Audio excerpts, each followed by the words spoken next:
नमस्कार, आप देख रहे हैं तेज न्यूज़। मैं हूं आपके साथ धर्मपाल सिंह। देश में लगातार यूजीसी कानून को लेकर प्रोटेस्ट चल रहा है। 23 तारीख को जंतर मंतर पर भारत से अन्य प्रदेशों से आए स्वर्ण कास्ट के लोगों ने यूजीसी कानून को रोल बैक करने के लिए प्रदर्शन करा, धरना प्रदर्शन दिया और उसके साथ साथ आर्थिक आधार पर आरक्षण की भी बात कही। उसको लेकर लगातार ये प्रोटेस्ट चल रहा है, जगह जगहों पर प्रोटेस्ट हो रहा है। आज भी कई जगह प्रोटेस्ट हुआ और हापुड़ में भी कुछ लोगों ने जाके ज्ञापन दिया। यूजीसी कानून आखिर है क्या, जो 5 नवंबर 1956 को आधिकारिक तौर पर लागू हुआ। इसका उद्देश्य है कि विश्वविद्यालय अनुदान आयोग इसको कहा जाता है, जो देश में उच्च शिक्षा के लिए जो SC ST या गरीब लोग होते हैं उनको उच्च शिक्षा पाने के लिए ये विभाग अनुदान देता है। इसमें प्रावधान जो हुआ, जो बदलाव हुआ, इस बदलाव के कारण है 2019 में रोहित वेमुला की माता राधिका वेमुला व पायल तड़वी की माता आबिदा सलीम तड़वी ने सुप्रीम कोर्ट में एक रिट डाली। रिट डालने का कारण भी है कि कहीं ना कहीं उनके बच्चों ने आत्महत्या की, कहीं ना कहीं उनका शोषण हुआ और शोषण को देखते हुए वो जब परेशान हो गए तो उन्होंने वो आत्महत्या कर ली। तो उस आत्महत्या को देखते हुए पूरे देश में बवाल हुआ और काफ़ी कुछ प्रोटेस्ट भी हुआ और पूरे देश में प्रोटेस्ट हुए इस चीज़ को लेकर। तो उनकी माओ ने रिट डाली 2019 में। 2019 में रिट डालने के बाद 1 जनवरी 2026 को इसमें सुप्रीम कोर्ट द्वारा एक समिति बनाने की बात होती है। उसमें सभी वर्ग के लोग रखे जाते हैं, जिसमें दिव्यांग, SC ST OBC और महिला सभी शामिल होंगे। अगर किसी के साथ शोषण होता है तो सीधे अपने वर्ग के लोगों से रिपोर्ट करेगा और उस पर 10 से 15 दिन के बाद में जांच होकर कार्रवाई होगी। इसमें कहीं ना कहीं जो स्वर्ण कास्ट है उसको ये लग रहा है कि हमारे बच्चों के साथ जो आज अच्छे स्कूलों में पढ़ रहे हैं, अच्छे पदों पर हैं, उन्हें ये महसूस हो रहा है कि कहीं ना कहीं हमारे साथ इस कानून की वजह से शोषण हो सकता है। इसी को लेकर ये जंतर मंतर पर लगातार यूजीसी रोल बैक के नारे लगा रहे हैं। पहले भी नारे लगाए थे और कई जंतर मंतर पर धरना दिया। इसी को लेकर जो शिक्षा के बारे में जानकारी रखते हैं विनोद चंद्रा, जो आर्थिक शिक्षा समानता अभियान चलाते हैं, समाज सेवी भी हैं, आज हमारे स्टूडियो में मौजूद हैं। इनसे बात करेंगे आखिर यूजीसी रोल बैक के नारे स्वर्ण कास्ट क्यों लगा रही है, यूजीसी रोल बैक है क्या और क्या इसमें प्रावधान होना चाहिए, किस बात का खतरा है और किस बात को लेकर वो सही है। तो विनोद चंद्रा जी, हमारे स्टूडियो में आपका स्वागत है। धन्यवाद।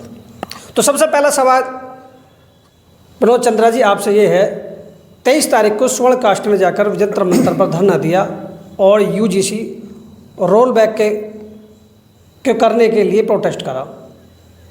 1 दिन की परमिशन ली, शाम के टाइम पुलिस ने उन्हें वहाँ से हटा दिया। आखिर यूजीसी कानून का विरोध स्वर्ण कास्ट क्यों कर रही है, ऐसा क्या है यूजीसी कानून में? देखो, भारत की 2 जातियां जो सदियों से SC ST या यूं कहें शूद्रों का उत्पीड़न करती हुई आ रही हैं, आज जबकि भारत के संविधान से भारत चलता है और यहाँ कोई ऊंच नीच नहीं है, सभी को समान अधिकार हैं और समान अवसर हैं। ये भारत का संविधान प्रत्येक नागरिक को देता है। लेकिन जो सामंतवादी सोच के लोग हैं उन्हें ये बर्दाश्त नहीं होता और यहाँ तक कह सकते हैं कि वो इस देश के संविधान को मानने के लिए ही तैयार नहीं है।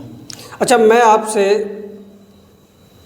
ये कह रहा हूँ कि यूजीसी कानून आखिर है क्या, जो हमारे दर्शक है देखने वाले, एक बार उन्हें विस्तार से यूजीसी कानून के बारे में जो 2026 में सुप्रीम कोर्ट द्वारा आया था उसके बारे में थोड़ा सा बता दें। जी, रोहित वेमुला, पायल तड़वी देश की उभरती प्रतिभा जिनका शोषण होता है और वो इस शोषण से तंग आकर सुसाइड कर लेते हैं जी।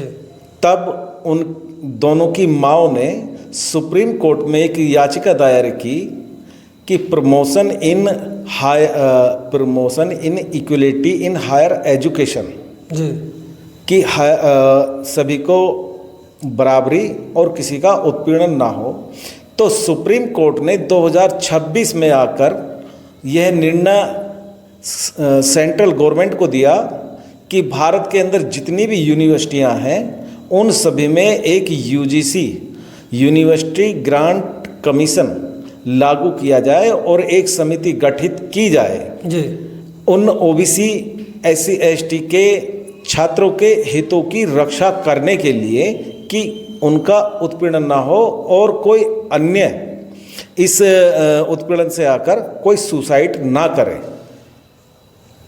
ये यूजीसी का नियम है और ये नियम सुप्रीम कोर्ट ने बना करके सेंट्रल गवर्नमेंट को दिया और सेंट्रल गवर्नमेंट ने ये लागू करने के लिए अप्लाई किया। तो जो जर्नल कैटेगरी के लोग हैं उनको ये अच्छा नहीं लगा और इसका वो विरोध कर रहे हैं। विरोध करने का आखिर क्या कारण है जो इस यूजीसी कानून का जो ये विरोध कर रहे हैं, जबकि इक्वलिटी आनी चाहिए। इक्वलिटी आएगी तो देश आगे बढ़ेगा, विकसित होगा। जब तक देश का प्रत्येक बच्चा पढ़ा लिखा नहीं होगा तो तब से देश विकसित नहीं हो सकता। तो विरोध करने का कारण यही है कि यदि अब किसी के साथ में जातीय भेदभाव यूनिवर्सिटी के अंदर होगा जी तो उसके खिलाफ यूनिवर्सिटी एक्शन लेगी और जो दोषी होगा उसके ऊपर कार्रवाई होगी, जबकि पहले ये रूल नहीं था। कहीं ना कहीं स्वर्ण कास्ट को ये डर सता रहा है कि कहीं ना कहीं इस जो कानून है इसका दुरुपयोग ना हो जाए और हमारे बच्चे जो अशिक्षित होते हैं उन पर किसी तरीका, जिस तरह के SC एक्ट लग जाता उसकी बात दुहाई भी देते हैं, उसकी बात भी करते हैं, उस तरीके से कहीं हमारे बच्चों का शोषण ना हो जाए, इसलिए रोड पे हैं। इसलिए यूजीसी कानून को रोल बैक के नारे लगा रहे हैं और सड़कों पर उतरे हुए हैं। ये मुझे नहीं लगता कि जो जातियां सदियों से उत्पीड़न करती हुई आ रही हैं कि आज उनका उत्पीड़न हो जाएगा। मुझे नहीं लगता। ये बेफालतू में एक ड्रामा है जो लोग ये कर रहे हैं। अच्छा, जो सामान्य वर्ग के शिक्षक हैं और छात्र हैं उनमें कहीं ना कहीं डर है कहीं इस नियम के तहत उन्हें आसानी से निशाना ना बनाया जाए, इसके लिए वो डरे हुए हैं और इसलिए ही प्रोटेस्ट के साथ में जो यूजीसी रोल बैक का जो नारा लगा रहे हैं और सड़कों पर हैं, इसलिए वो सड़कों पे कहीं ना कहीं उन्हें निशाना बनाया जाएगा और कहीं ना कहीं हमारा शोषण होगा, हमारे बच्चों का शोषण होगा।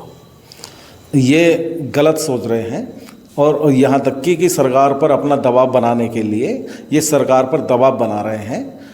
और हम एक यदि पीछे देखते हैं कि अब तक की जो सरकारें बनी और उन्होंने क्या किया, तो सन 1990 में सरकार बनी थी VP सिंह जी की, जिन्होंने मंडल कमीशन आयोग की रिपोर्ट को लागू किया था, जिसमें ओबीसी की जो जातियां थीं उनकी जनसंख्या सभी जातियों से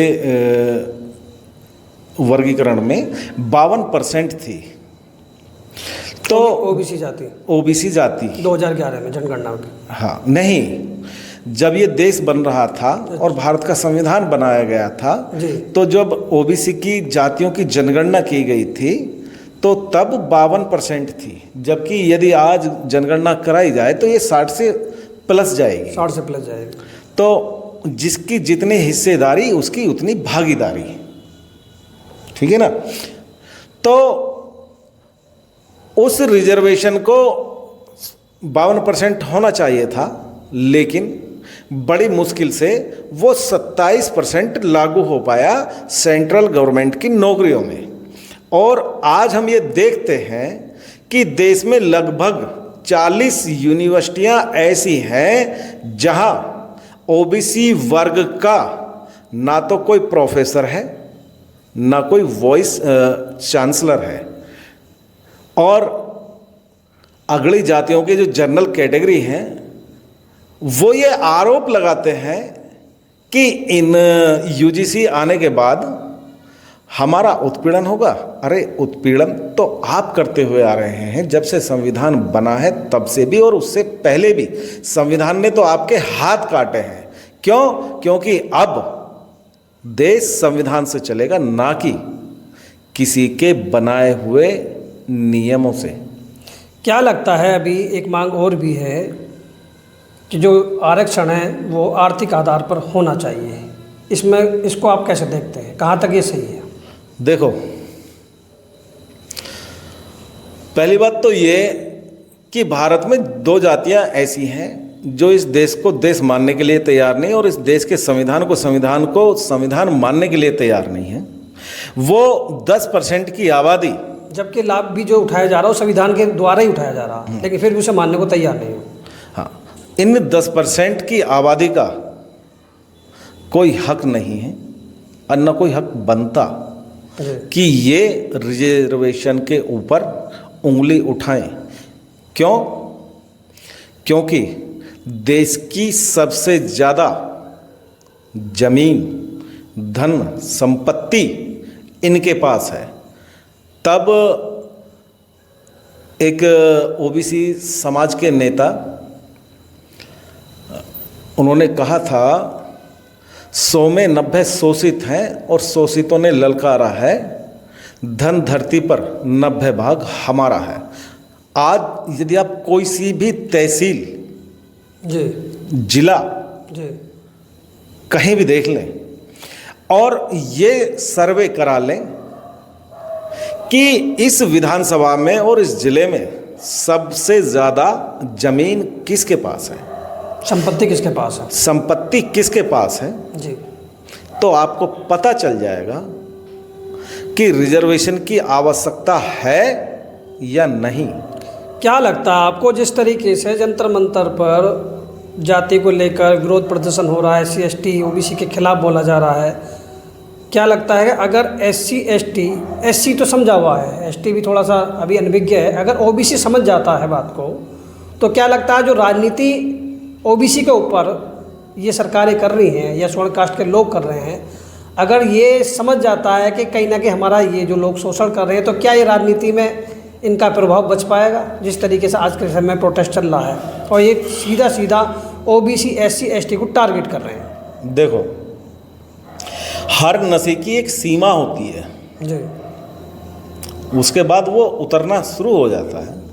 आज जो वर्तमान में सरकारें हैं, उन्होंने वो नशा जो जनता को चढ़ाया था, आज वो उतरने के कगार पर है।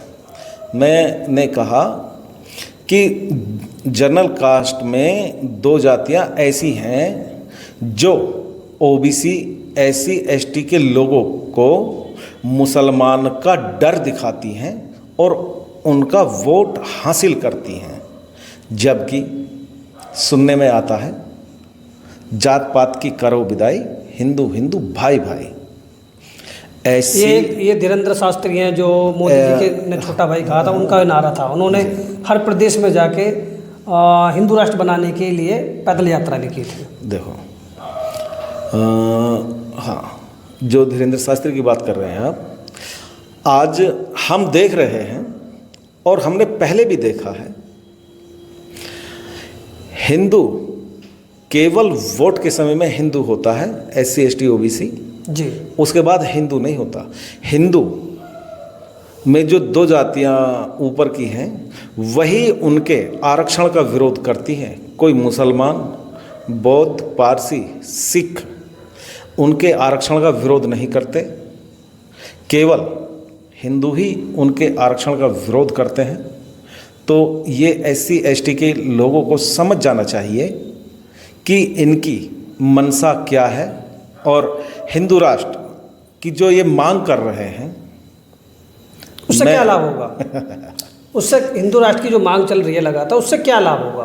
क्या मुस्लिमों को देश से बाहर निकाल दिया जाएगा, या उनके अधिकार छीन लिए जाएंगे, या उनका वोट डालने का अधिकार खत्म कर दिया जाएगा, या उनके आधार कार्ड, पासपोर्ट सब अलग कर दिए, बंद कर दिए जाएंगे? क्या लाभ होगा हिंदू राष्ट्र बनने से?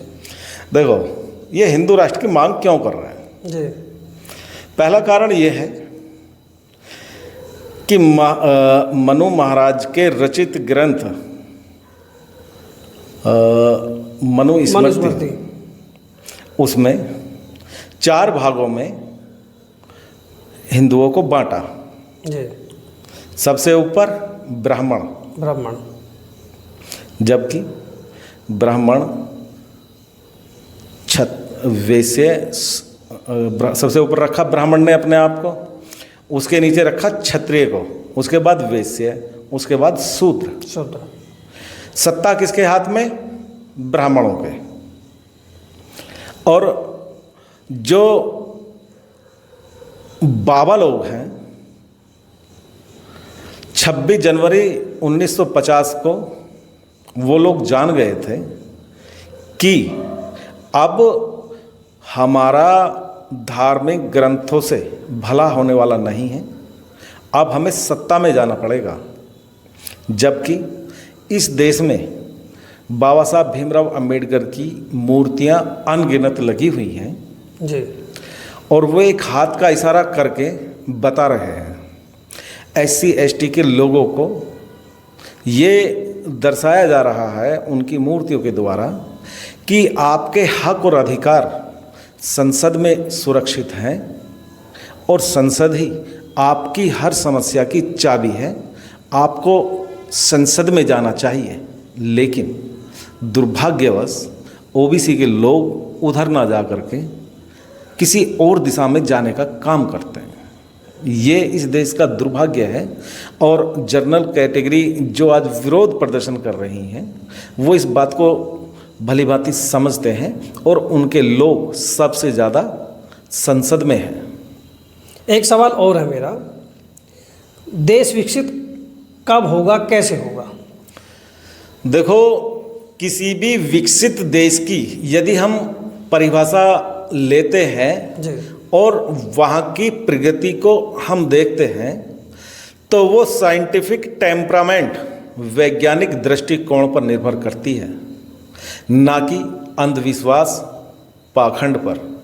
जबकि अभी हाल ही में उत्तर प्रदेश के मुख्यमंत्री श्री योगी आदित्यनाथ जी एक जनसभा में कहते हैं कि हमें मनुस्मृति के अनुसार चलना है और यही हमारा ग्रंथ है। और दूसरी तरफ प्रयागराज में एक प्रोग्राम हुआ था, उसमें राहुल गांधी जी देश की महिलाएं, बच्चों और लड़कियों से संवाद करते हैं, तो वो भारत के संविधान की बात करते हैं। बस यही अंतर है इनकी सोच में। जो आज वर्तमान में सरकार हैं, ये सामंतवादी विचारधारा की सरकारें हैं। जब तक ये सरकारें रहेंगी, भारत विश्व गुरु तो क्या, हम नहीं कहना चाहते वो बातें, क्योंकि हम राष्ट्र प्रेमी हैं और अपने देश को प्यार करते हैं। तो अभी हमारा पड़ोसी चीन, वहाँ का राष्ट्रपति ये कहता है कि भारत हमारी कभी भी बराबरी नहीं कर सकता। क्यों? क्योंकि वहाँ के नेताओं ने जनता को धर्म का पाठ पढ़ा रखा है और वही वहाँ की जनता और नेता हमारी बराबरी नहीं कर सकते। जबकि चीन साइंटिफिक टेम्परामेंट पर अपना काम करता है और देश को देश बनाता है और देश की प्रगति में अहम योगदान वहाँ के साइंटिफिक टेम्परामेंट का है। जबकि हम भारत की सरकारों ने ये नारा दिया था make in India ji, make in India पर ना तो हम कोई रोज़गार युवाओं को दे पाए, ना कोई बड़ी फैक्ट्रियां लगा पाए, लेकिन हाँ, एक चीज़ का हमने आविष्कार बहुत किया, वो है अंधभक्त। अंधभक्त सबसे ज़्यादा पैदा इस देश में किए गए हैं और यहाँ की मीडिया जो दिखाती है वो देखने लायक है ही नहीं। अच्छा, भारत में किसान आंदोलन हुआ, उनको खालिस्तानी कहा गया, आतंकवादी कहा गया, बाहर से फंडिंग आने तक को कहा गया, लेकिन इन कुछ लोगों ने कभी भी उन लोगों का समर्थन नहीं किया जी।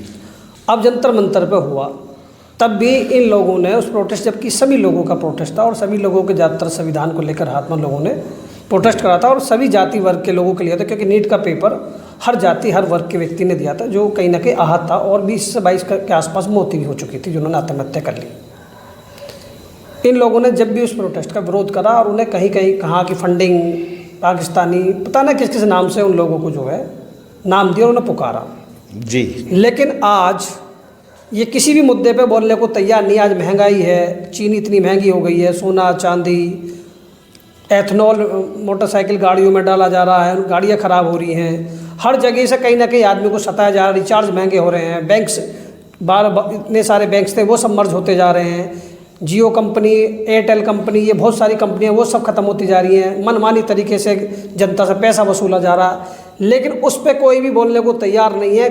बोल अगर रहा है तो केवल यूजीसी रोल बैक, जनगणना, आर्थिक आधार पर आरक्षण। आखिर इन पे ये लोग क्यों नहीं बोलते हैं?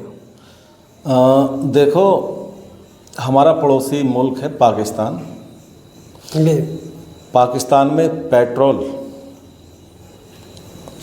जो यहाँ के रेट में पेट्रोल बिक रहा है उतने में बिक रहा है, लेकिन वहाँ शुद्ध पेट्रोल बिक रहा है और यहाँ एथनॉल वाला बिक रहा है उसी रेट में।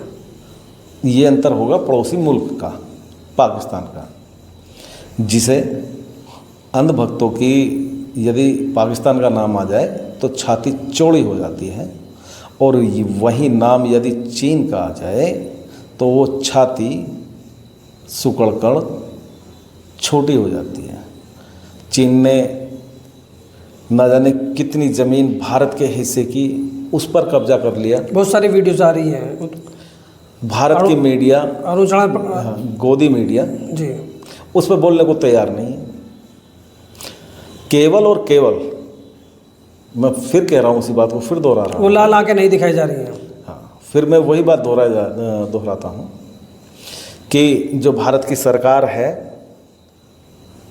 वो, उनका जो दृष्टिकोण है वो साइंटिफिक नहीं है, वैज्ञानिक दृष्टिकोण नहीं है। वो एक सामंतवादी विचारधारा के लोग हैं। लेकिन आज का यूथ जो मैं देख रहा हूँ वो जाग चुका है, और ये सरकार की जल्दी से जल्दी विदाई होने वाली है।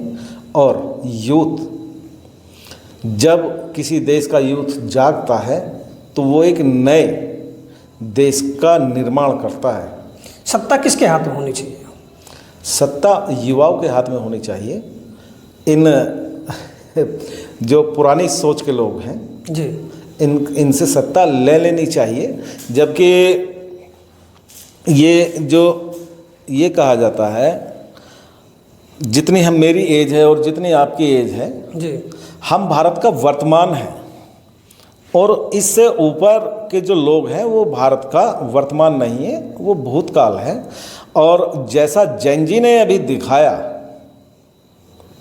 वो हमसे भी अधिक एडवांस, और जेन अल्फा तो उनसे भी ज़्यादा एडवांस है। वो लगातार उनके वीडियो आ रहे हैं, वो देखने में आ रहा है। आज अपनी आवाज़ उठाना सीख लिया है और लगातार प्रोटेस्ट भी कर रहे हैं और अपनी बात भी रख रहे हैं। देखो, मनवा भी रहे हैं। हाँ, इस बात पे एक मुझे भगत सिंह का शेर याद आता है जी। भगत सिंह कहते हैं, मेरी कलम भी वाकिफ़ है मेरे जज्बात से, लिखता हूँ इश्क तो इनकलाब लिख देती है।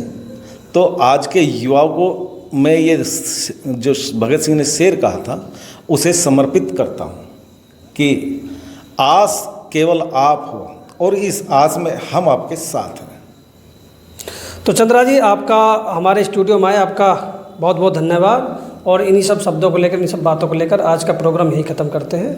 जी, बहुत बहुत धन्यवाद कि आपने मुझे अपने स्टूडियो में बुलाने का और बोलने का मौका दिया। अब मैं आप मेरा धन्यवाद ना करें, मैं आपका धन्यवाद करता हूं कि फ्रीडम ऑफ स्पीच जी, जो छोटे चैनल हैं, जो नेशनल चैनल हैं, उन्होंने तो अपना वो जो विश्वास होता है वो कहीं ना कहीं खो दिया है, वो खो दिया है। लेकिन आप जैसे लोगों ने उस विश्वास को बनाए रखने का काम किया है। इसके लिए मैं आपका धन्यवाद करता हूँ कि आपका बहुत बहुत धन्यवाद।